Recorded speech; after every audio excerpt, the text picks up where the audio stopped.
l'an 2025, na 2025 c'est une année ezali mbula de correction oyo bakozongisa na de nzela l'injustice. nyonso ezalaki sembo te.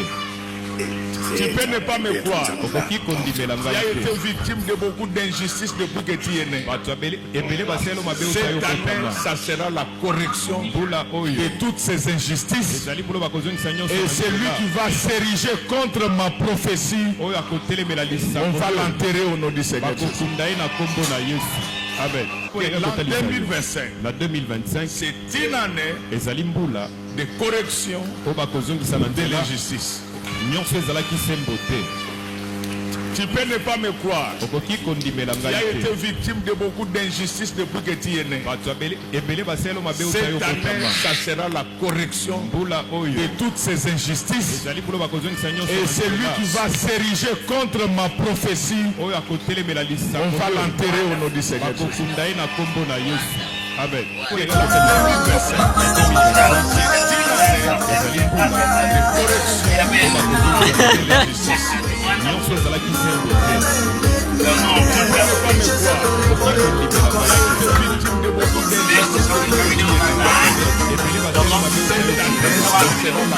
Ah, depuis j'ai commencé la vidéo. Ces injustices, et celui qui va s'ériger contre ma prophétie, on va l'enterrer au nom du Seigneur.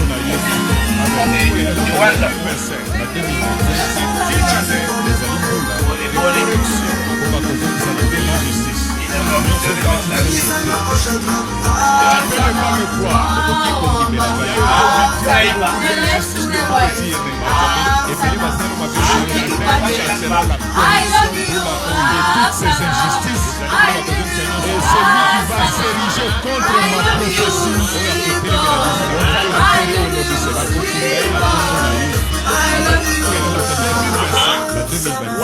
C'est une année de correction oyo bakozongisa na de nzela l'injustice. nyonso ezalaki sembo te. Tu peux ne pas me croire. okoki kondimela Tu ngai as été te victime de beaucoup d'injustices depuis que tu es né. bato ebele baselo mabe Cette otayo année, kokanga ça sera la correction de toutes ces injustices. oyo bakozongisa Et nyonso celui qui va s'ériger contre ma prophétie, oyo akotelemela on lisango va l'enterrer au nom du Seigneur. bakokunda ye na kombo na yesu.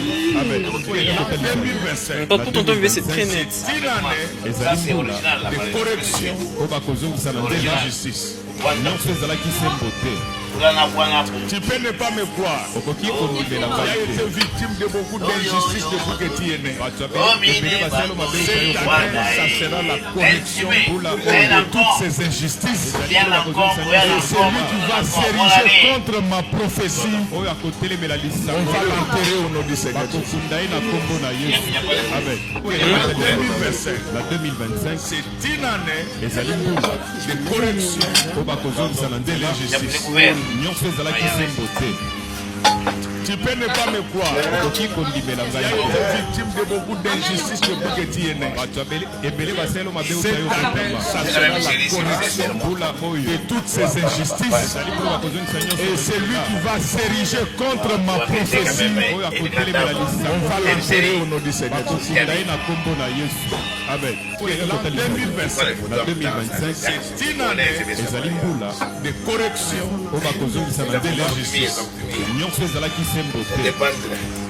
Tu peux ne pas me croire. okoki kondimela Tu as ngai été te victime de beaucoup d'injustices depuis que tu es né. bato ebele baselo Ça sera la correction mbula oyo de toutes ces injustices. oyo bakozongisa Et nyonso celui qui va s'ériger contre ma prophétie, oyo akotelemela on lisango va l'enterrer au nom du Seigneur. bakokunda ye na kombo na yesu. amen. En 2025, na 2025 c'est une année ezali mbula de correction oyo bakozongisa na de nzela l'injustice. nyonso ezalaki sembo te. Tu peux ne pas me croire. okoki kondimela Tu as ngai été te victime de beaucoup d'injustices depuis que tu es né. bato ebele baselo mabe otayo Cette année, kokanga ça sera la correction mbula oyo de toutes ces injustices. ezali mbula bakozongisa Et nyonso celui qui va s'ériger contre ma prophétie, oyo akotelemela on lisango va l'enterrer au nom du Seigneur. bakokunda ye na kombo na yesu. amen. En 2025, na 2025 c'est une année ezali mbula de correction oyo bakozongisa na de nzela l'injustice. nyonso ezalaki sembo te. Tu peux ne pas me croire. Il a été victime de beaucoup d'injustices de pauvreté. Cette année, ça sera la correction de toutes ces injustices. Et celui qui va s'ériger contre ma prophétie, on va l'enterrer au nom du Seigneur. La 2025, c'est une année de correction de l'injustice.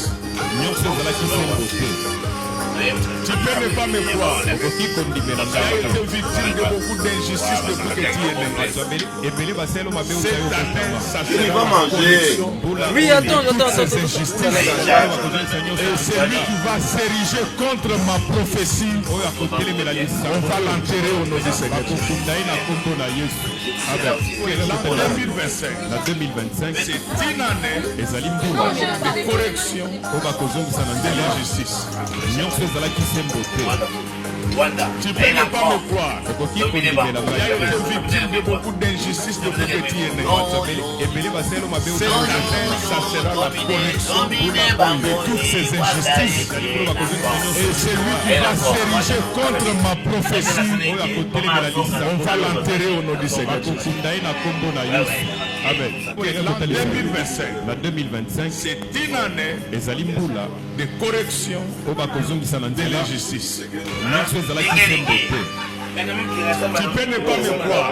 Tu as été victime de beaucoup d'injustices depuis que tu es né. Cette année, ça sera la correction de toutes ces injustices. Et celui qui va s'ériger contre ma prophétie, on va l'enterrer au nom du Seigneur. Amen. La 2025, c'est une année de correction de l'injustice.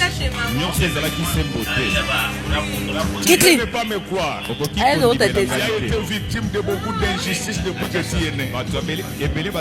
Cette année, ça sera la correction de toutes ces injustices. Et celui qui va s'ériger contre ma prophétie, on va l'enterrer au nom du Seigneur. La 2025, c'est une année de correction de l'injustice. Tu peux ne pas me croire. Tu as été victime de beaucoup d'injustices depuis que tu es né. Cette année, ça sera la correction de toutes ces injustices. Et celui qui va s'ériger contre ma prophétie, on va l'enterrer au nom du Seigneur. La 2025, c'est une année de correction de l'injustice. Tu peux ne pas me croire. Tu as été victime de beaucoup d'injustices depuis que tu es né. Cette année, ça sera la correction de toutes ces injustices. Et celui qui va s'ériger contre ma prophétie, on va l'enterrer au nom du Seigneur. Amen. La 2025, c'est une année de correction de l'injustice. Tu ne peux pas me croire. Tu as été victime de beaucoup d'injustices depuis que tu es né.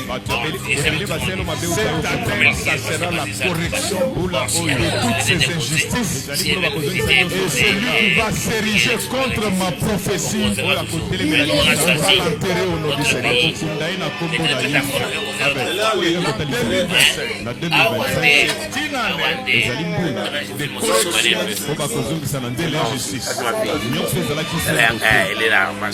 Tu peux ne pas me croire. Tu as été victime de beaucoup d'injustices depuis que tu es né. Cette année, ça sera la correction de toutes ces injustices. Et celui qui va s'ériger contre ma prophétie, on va l'enterrer au nom du Seigneur. Amen. La 2025, c'est une année de correction de l'injustice. Tu peux ne pas me croire. okoki kondimela Tu as ngai été te victime de beaucoup d'injustices depuis que tu es né. bato ebele baselo mabe otayo Cette année, kotama ça sera la correction mbula oyo de toutes ces injustices. ezali mpulo bakozongisa nyonso Et na celui nzela. qui va s'ériger contre ma prophétie, oyo akotelemela on lisango va